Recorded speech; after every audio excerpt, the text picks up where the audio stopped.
Ya, karena ketiadaan biaya untuk membangun rumah, seorang warga Gampung Raya Lukaju, Kecamatan Indrajaya, Kabupaten Pidi, tinggal di Gubuk Rayot sekeluarga. Rumah sebelumnya sudah rubuh dan juga terpaksa 6 tahun harus menumpang di rumah orang lain.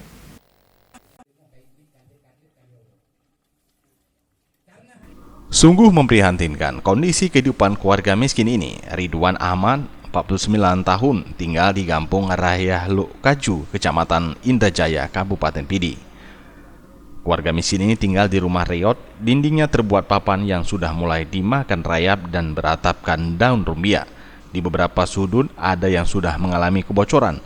Untuk menggantikan dengan daun rumbia yang baru, keterbatasan biaya. Ridwan Ahmad juga mengaku rumah sebelumnya juga pernah roboh dan terpaksa 6 tahun harus menumpang di rumah orang lain. Berkat dari kesabaran keluarga ini, mereka segera bisa menempati rumah baru donasi bantuan masyarakat Aceh melalui BMU Peduli. Awal baru bagi keluarga ini untuk memulai kehidupan dengan tinggal di rumah yang layak huni. Tim Liputan Aceh TV.